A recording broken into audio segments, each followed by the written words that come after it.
Welcome, everyone. My name is Manish Shah, and I'm a professor of management at Lake Forest Graduate School. Today's talk will be conducted in a question and answer format. Let me introduce today's holistic inner science expert, Deepakanandji. Deepakanandji has a bachelor's degree in electrical engineering. He has several years' experience working in cement and petrochemical industry. From early childhood, he had an inclination to be a celibate.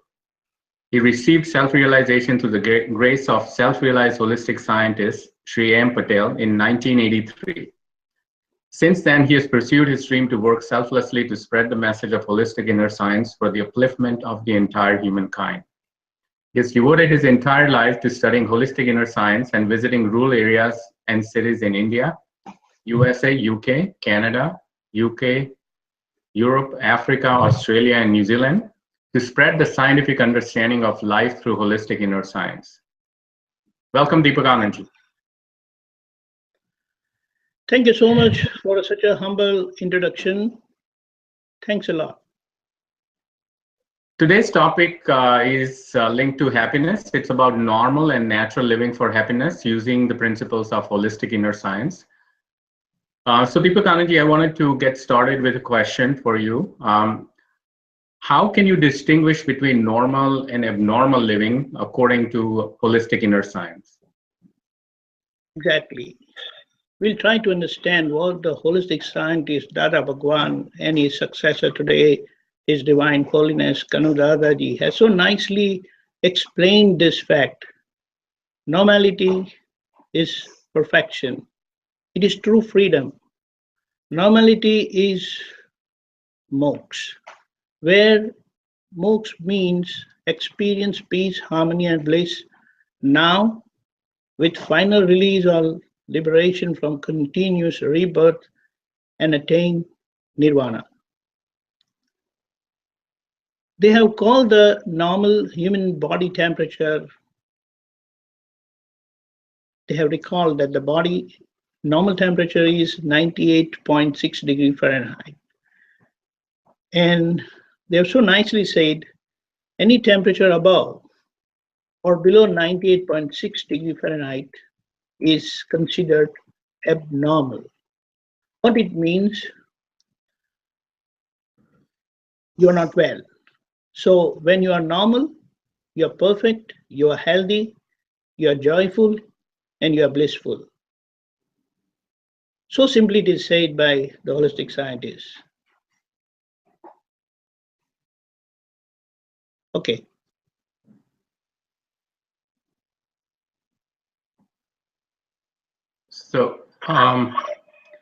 So you distinguish between normal and abnormal. What about distinction between Deepakanandji, natural and unnatural? That's what we will be trying to understand, that here we will try to understand the meaning of normality as given in the English dictionary. I mean, one of the explanation given in the dictionary is how much natural you are, you're normal. So as much natural you are, you're normal. So someone who is natural would be normal.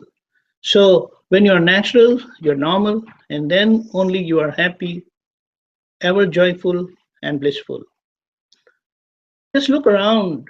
If you see the plants, trees, animals, creatures, and even the planets up in the sky, they are all natural. They coexist happily, and due to which they look wonderful, they look great. Even the mountains, rivers, oceans, and sky are all natural. We always want to see them, feel them, and be out over there because we experience a kind of peace, serenity, and happiness seeing them or being over there. If you observe the internal functioning of our human body, that is breathing, digestion, circulation, brain functions, they are also natural. But think of the outside aspect, our social interactive aspect. It is unnatural today because we have basic problem getting along with one another. If we cannot get along well with one another, then we are not comfortable, we are not happy, and so we are not normal. So the interactive part of human existence is not normal, and that's why it is not natural, and that's why we are in pain and suffering. This is definitely something very serious and needs immediate attention.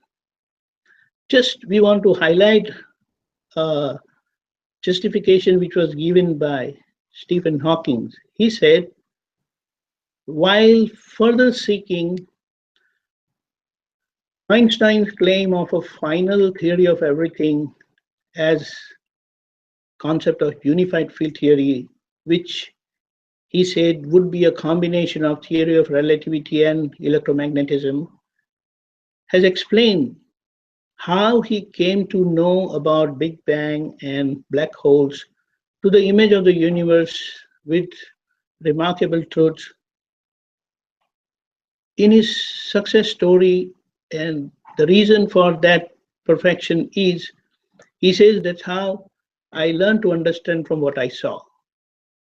So we must have that inner understanding to understand and learn from what we see. In these regards, holistic science helps us perceive, examine, and understand that we are living under the potent influence of arrogance, pride, possessiveness, and greed, leading to cutthroat competition, gross compromise of ethics, and serious manipulations, which are absolutely unnatural and abnormal. These turns out to be the primary cause of extreme likes and dislikes in our life and consequent suffering, sorrow. But now, as we have seen previously also, the 9 diamonds, which is given by the holistic science as tool to correct ourselves from inside, it can really help us become sincere to ourselves, and that's how we see that we don't hurt anyone.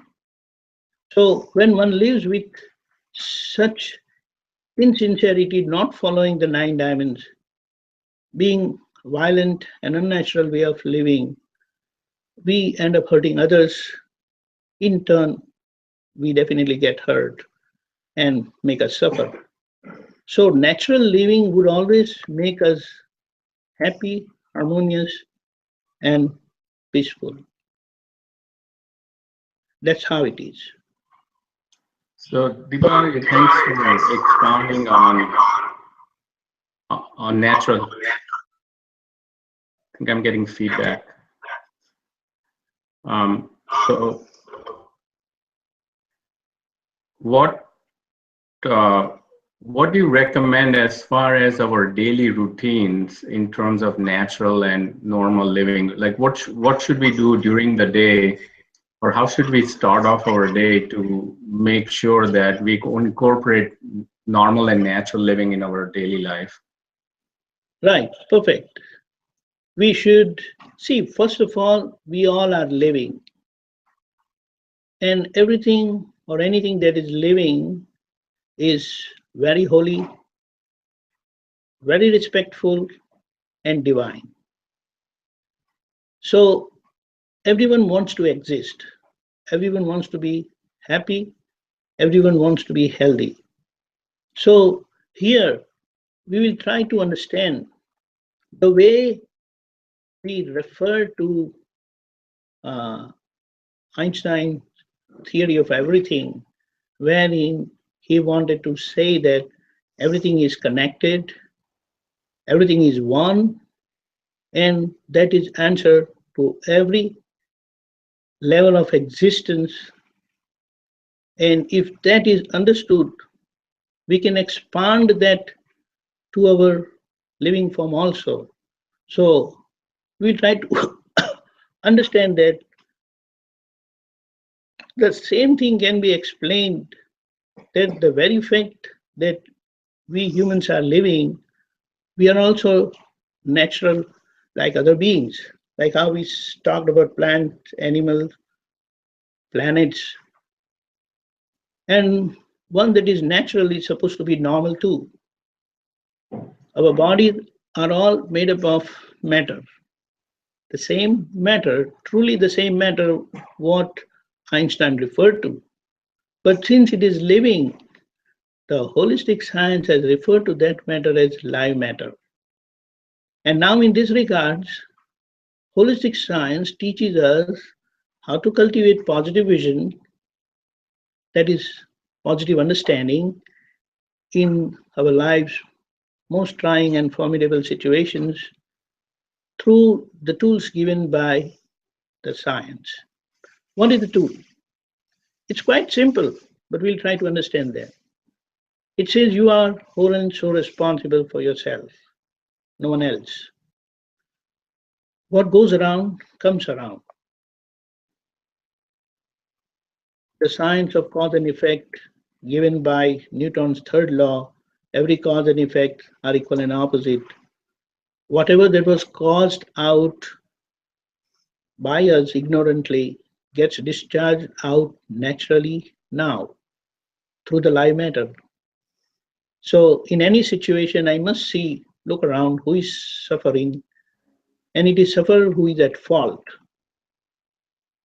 And if it is my fault, then only I can suffer. I must not see who is making me suffer. It is also given that because we exist differently in different bodies, everyone is different. We see a diverse human society. And in this diversity, everyone have their own ego. So the master key for peaceful existence is adjust everywhere. And the secret principle of decision that if you decide, things happens.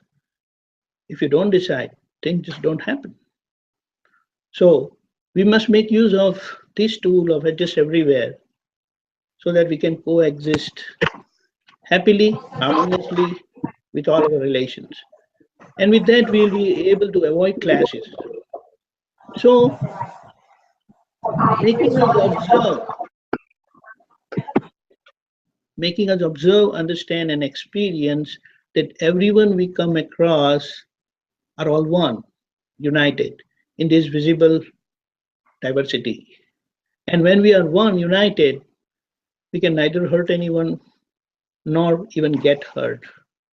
We would definitely experience happiness which would last forever. So, to recall again, everything that is living is very holy, very divine, and we must live wisely, respectfully with everyone we come across. And the best way to live with such total humility would be to decide every morning, which you asked, every morning we must decide that I will spend the day. I have the three instruments of my mind, speech, and body. So I will live with total mindfulness that I don't hurt anyone through my thoughts, speech, and action.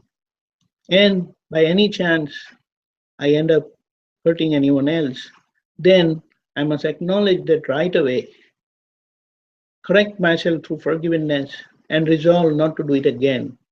Eventually, we would be free from all such unnatural way of living wherein others are hurt. And that's how I will become normal, which would definitely make me joyful and blissful.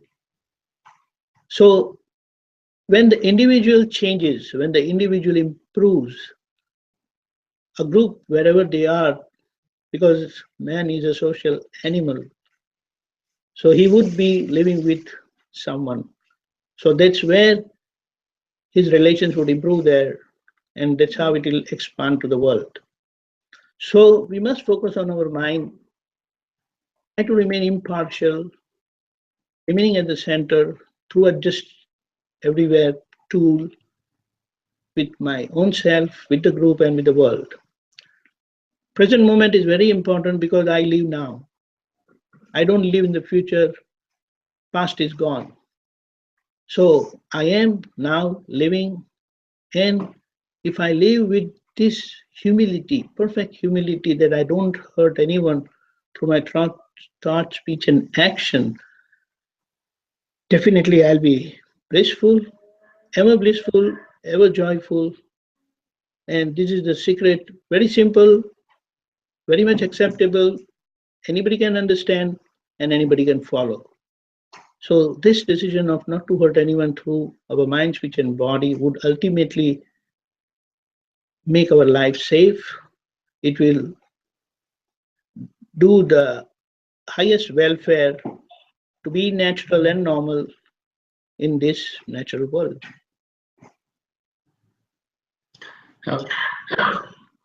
Yeah, thanks for expounding on the essential key to normal living, which you said, we should start with deciding that we will not hurt anyone with our mind, speech, or body, and if we do, ask for forgiveness. I just wanted to help understand the link, Deepakanandji, between normal living and your physical well-being. So how does our being normal impact our health and well-being and the well-being of people around us? So it is like when we are born in a family, whatever our parents eat, if I eat that stuff, because I got my body from my parents, my normality would be that. Does that make some sense? Yeah. So in that respect, wherever, if ever I have to find out, then anything which is normal would be perfect, would be would make that person, that situation happy, joyful, and that's how the natural existence is. Like if you see water when it starts from mountain top, its goal is to reach the ocean principally, and whatever that comes in its way, it adjusts itself, never tells anyone out of my way, but it makes its way through and reaches the ocean. Same way, our goal is of happiness. Everyone wants to be happy because everyone exists, everyone is living, and whoever who is living wants to be happy. That is our nature. But the way we live, and especially the humans only, under the influence of arrogance, pride, possessiveness, and greed, that's where they end up hurting others, and in turn, the nature gives it back. So whatever is happening in the nature is natural only, but we don't identify that as natural, and we try to do something unnatural way wherein we get punished. Does that make sense? Yeah, that makes perfect sense. And I love what you said about if you want to find out normality, especially with your diet, then you can just look to your parents and see, is what I'm doing, for example, if they're following vegetarianism, is that what I am doing? And if not, then it may be not abiding by the normal or not being normal. It is abnormal then, because if I'm following something else in terms of diet, for example. Right. So Deepakanandji, we have our first question from the audience. Please introduce yourself and go ahead. Good morning. This is Rajnikant Patel from Bethlehem, Pennsylvania. I'm a retired executive and the author of children's books. Deepakanandji, this is a very good, interesting topic. But let me ask a question on practicality. In today's world, which is very, very fast, everybody is busy. Communication is below par, and if tendency is people to blame you, either at work or in the family, if people are already ready to blame you all the time, even if you don't have uh, done anything wrong. So how would you naturally and normally you can respond to that? Because in this fast world, you sometimes see the tendency to get back at them. First thing is that if you have not genuinely committed any mistake, then any blame that comes from around you, from anyone, inside you must not accept it. And just like if it is coming from your boss, then practically you cannot argue with your boss. But inside you must know that you haven't done anything wrong. So you must not take it too hard.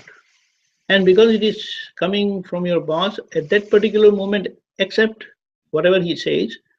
And afterwards, when you find a good time, he is in good mood, give an explanation. What was the situation? And I think so that should resolve. If things Yeah, come but from if things come from subordinate, same thing, but you can that is very much less likely to come. Less likely to come. Because people just want to pass their mistake on others, which is very common. Which is very common. So on its face value, you must know that you haven't done anything wrong. So don't take it too hard. yeah, And it then, is Deepakanandji, like you said, you cannot accept it or don't take it hard. But you know, there are moments where your ego just wants to uh, take care of it and say, I didn't do it, why you are blaming, blah, blah, blah. And that may get into control. So that's the ego part, which is not sometimes able to accept it. yes, so it's a process of learning, slow process of learning, wherein you come to know that, and you come out of it. In the sense, so it's a gradual process of learning. Initially, you would react egoistically, trying to protect yourself, and have a big difference. At times, you can have some kind of clash also. But eventually, you will be able to handle your ego and have that inner conviction that if you haven't done anything wrong, even if your intentions were not wrong, your intentions were positive, and still you failed, then you accept it. You don't have to feel bad about it because acceptance will help you improve also. Does that make some sense? Yeah, I think See, there is also one more thing. Nobody is born perfect. Nobody will be successful all the time. Nobody wants to commit any mistake. So you also don't want to commit any mistake. But if you end up committing a mistake, and if it is genuinely right, then accept it. But if it is not, then from inside you have to be very clear that you haven't done anything wrong, so you must not feel bad about it at all. And when you have a good time, look for an appropriate situation and give an explanation. yes, yes. I think you made a key point that learning is a key point because, you know, these days our children, I have grown up children, and because of the modern technology and all that, we always say, hey, Dad, you don't understand, you don't know this, this. So that goes on, and we have to learn that part of it to be calm and quiet. Exactly. And we must also be open to learning also. It is not a very difficult thing, but somehow we have made up our mind or blocked our mind not to learn, not to accept the change. But if you want to be with the world, you must know some basic things, be with them, Otherwise, you will lose the communication, and then I think so you will not like that at all. Yes, yes, yes. I have another question. Earlier, you alluded to 9 diamonds of 9 code of conduct. Right. Can you briefly explain how those will bring us to normality and naturality? See, one thing is there. We commit mistakes out of rage only. Under the influence of our inner weaknesses of pride, possessiveness, and greed, which makes us live egoistically. We end up hurting others. We end up using our instrument, mind, speech, and body for thinking, speaking, and dealing badly with others. We hate others, and all those things which are given in the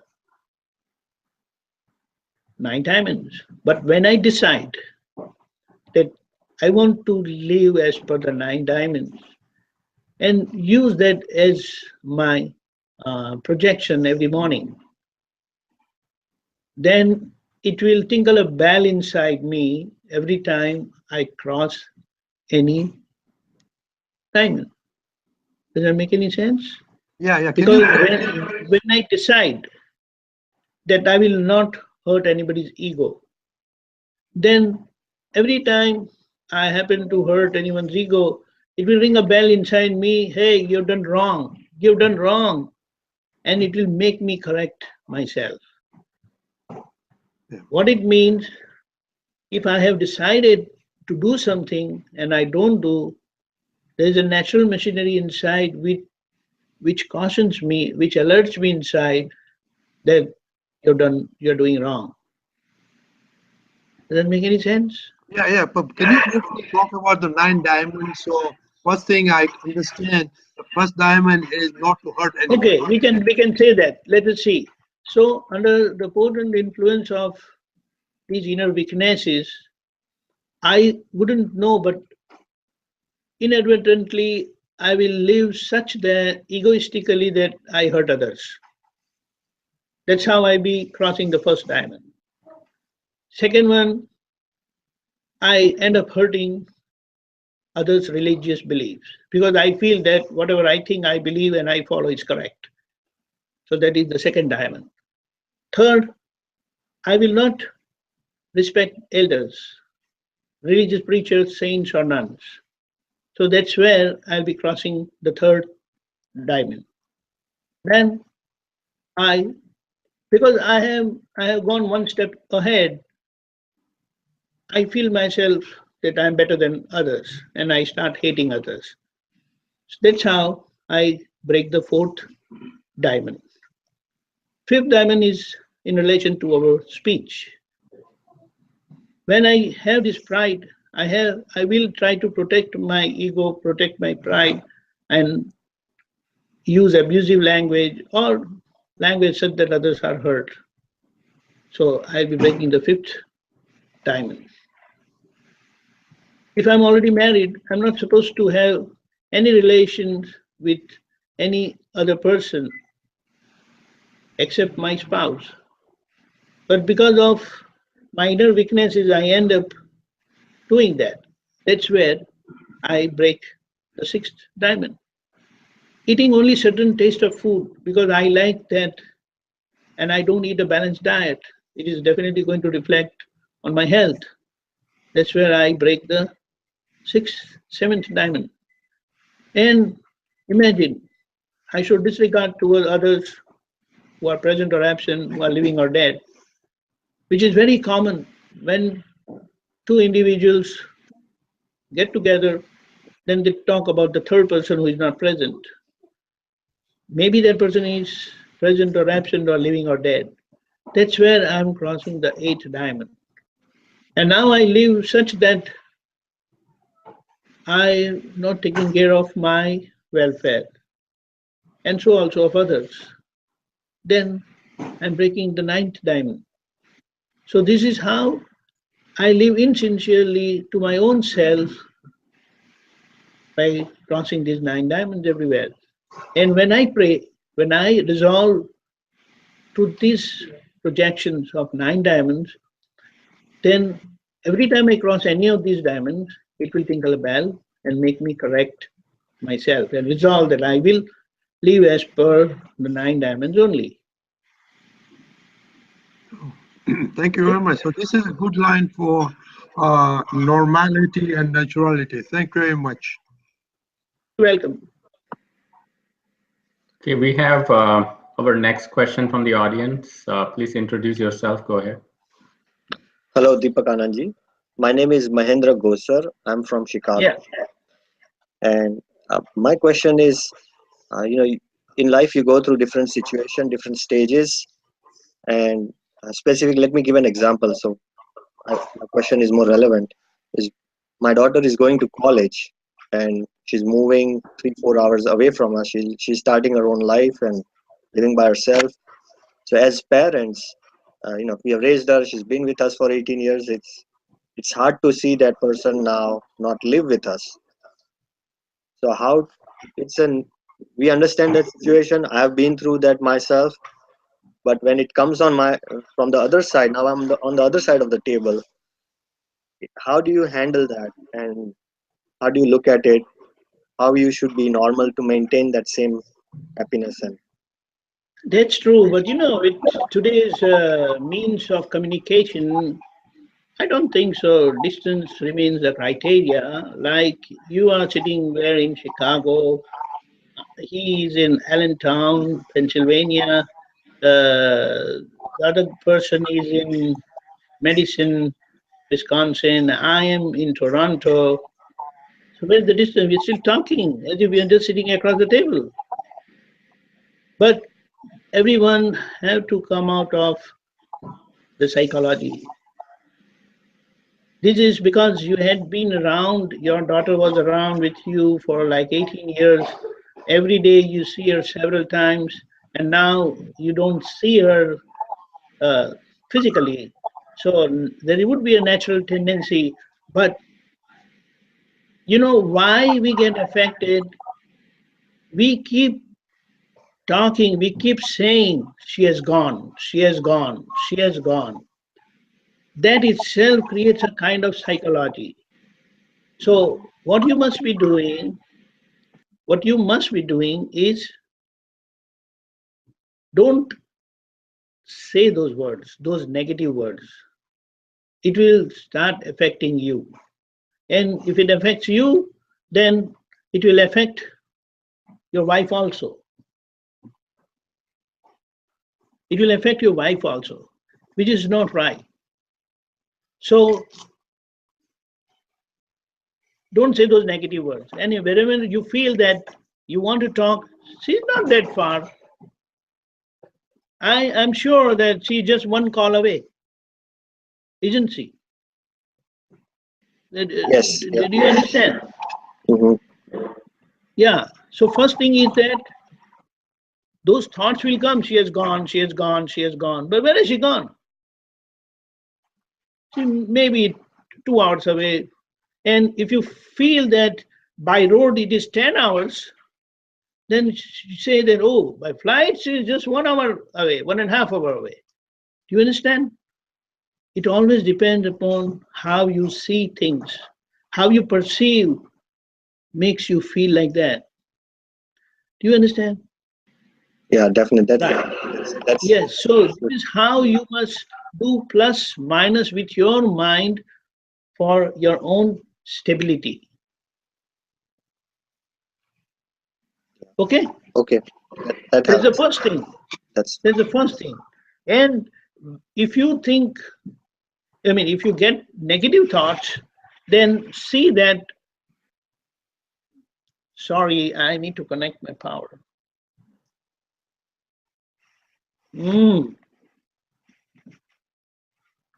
Sorry, just hold on. Just hold on, please.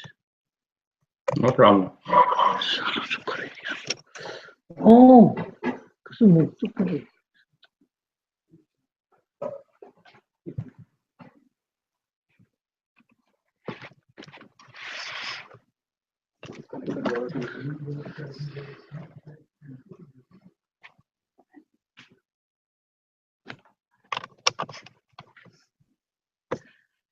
Sorry for the interruption.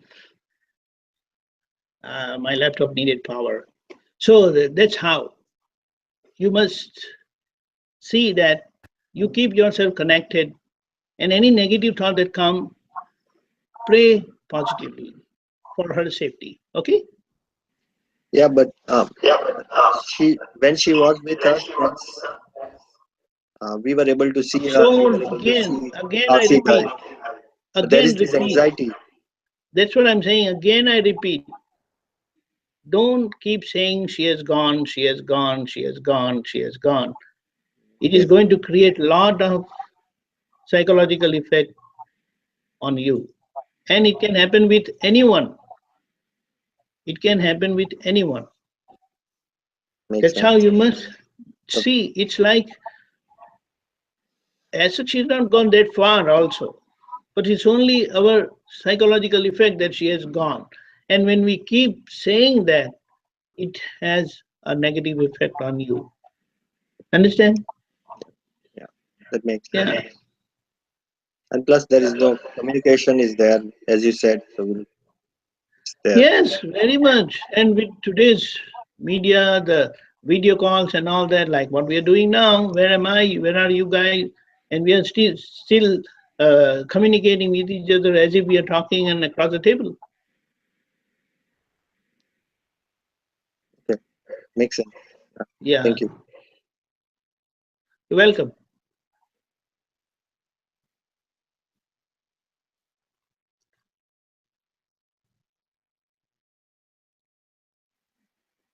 You're on mute, Manish. Bye.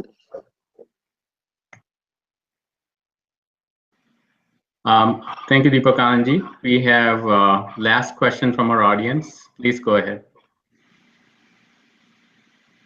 My name is Ajay Rawal and I'm from Madison, Wisconsin. And I would like to go back on the same thing we discussed, and that was 9-diamond code. Okay. I understand the brief and the way you explain what's happening and what are the codes. But if we little elaborate that thing, so 3 things are happening. And if we try to understand, so the first part is the happening part, and that's the past cause. The second stage is correction, and that's in the present situation. And the third part, and that's the future, that error or that wrong thing will not happen again. So in these 3 steps, the 2 steps are more important, and the first is that's the past cause and the current present situation. When something happens and when something comes to us, how we should balance those 2 parts and just get rid of that situation immediately. Which 2 parts? First, the happening part, and the second, the correction part. How do you want to get rid of that? Yeah, so I just get rid of means I just balance that situation and not involve with the things happening. See, one thing is there. Whatever mistake is committed, now at this moment is history only. It has already happened. Something has occurred. You understand? Yes. So there is no point in having any kind of guilt feeling that, oh, I did this wrong, that wrong, and all that. So be wise, because you never wanted to do, but somewhere there was a lapse which made you commit this mistake, which you want to correct now so that it never happens again. So because it is history, You cannot eliminate your past, but be wise and accept that mistake and learn from that mistake not to commit it again. So accept that mistake, so acknowledge that mistake, ask for forgiveness that you are sorry for what happened, and decide now that I will not commit a mistake similar anytime anymore. Do you understand? So this resolution, this decision eventually will happen. So whatever lapse that were there, which made you commit that mistake, now you're removing those lapse through a fresh decision. What it means, when you ask for forgiveness, then you are clearing your mind. You are clearing your mind, because there was a belief in the mind which made you do that act or commit that act. So, you are purifying or removing the toxicity from your mind. And when you decide not to do it again, then it is like you are making your watchman make a firm decision not to allow any mistake. You understand that? And that's how it will not allow any mistake to get committed. Although you may get thoughts, but when your decisions are firm, then what will happen? You may get thoughts, but you will not act, because the gatekeeper doesn't allow you to act. So that is where our decision works. Decision plays a vital role that way. Do you understand that? Yes, now it's clear. Yeah, so that decision is very important. It will stop you acting. Although you get a thought, you may get thoughts, but your decision will stop you acting. It's like many things we have decided. Just give you an example. You don't smoke. You have decided not to smoke. You come across people who are smoking. You may get thoughts also. Say, oh, why can't we try someday? But your decision doesn't allow you to smoke. Do you understand that? But if that decision changes, never mind, I can taste sometime. When people are saying there's a lot of fun in it, why can't we try? This is where, although you had decided not to take, which doesn't allow you to take now, but in future, you have opened the gates of smoking. Does that make sense? That's where you have to make it very clear and firm that your decision don't change.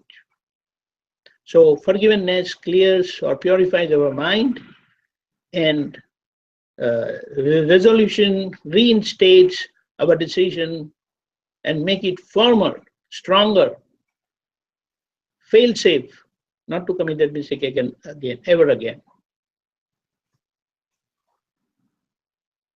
It's totally scientific.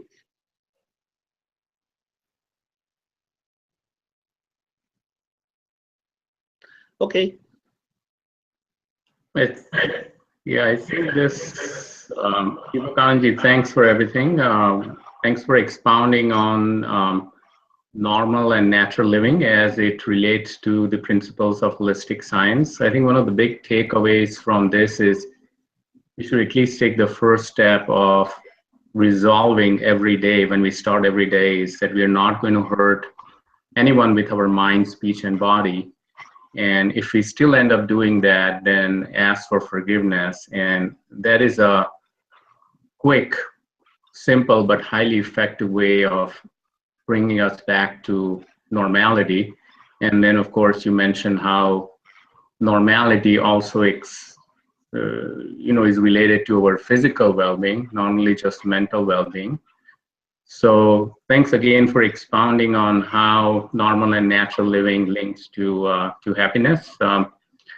This concludes our call today. We will be having another Google Talk in September, third Sunday of September, which is September 17th.